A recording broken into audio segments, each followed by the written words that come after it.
حضرت انس رضی اللہ تعالیٰ عنہ سے روایت ہے کہ رسول اللہ صلی اللہ علیہ وآلہ وسلم نے ارشاد فرمایا، جب تم میں سے کوئی دعا مانگے تو پورے یقین سے مانگے اور یہ نہ کہے کہ اے اللہ اگر تو چاہے تو عطا کر، کیونکہ اللہ کسی سے مجبور نہیں۔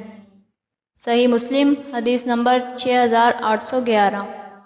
حضرت سعد بن ہشام سیدہ عائشہ رضی اللہ تعالی عنہا سے روایت کرتے ہیں کہ رسول اللہ صلی اللہ علیہ وآلہ وسلم نے فرمایا، جو آدمی اللہ کی ملاقات کو پسند کرتا ہے اللہ بھی اس سے ملنے کو پسند کرتا ہے، اور جو اللہ سے ملاقات کرنے کو ناپسند کرتا ہے اللہ بھی اس سے ملاقات کرنے کو ناپسند کرتا ہے۔ میں نے عرض کیا، یا رسول اللہ صلی اللہ علیہ وآلہ وسلم، کیا اس سے موت کو ناپسند کرنا مراد ہے؟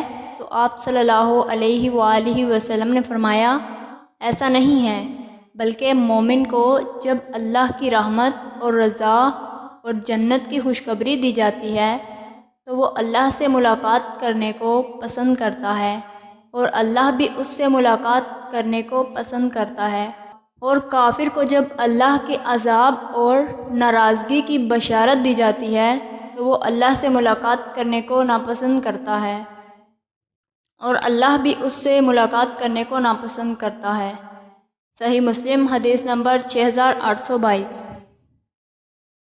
حضرت انس رضی اللہ تعالی عنہ سے روایت ہے کہ رسول اللہ صلی اللہ علیہ وآلہ وسلم اکثر اوقات یہ دعا مانگا کرتے تھے، ربنا آتنا فی الدنیا حسنۃ وفی الآخرۃ حسنۃ وقنا عذاب النار۔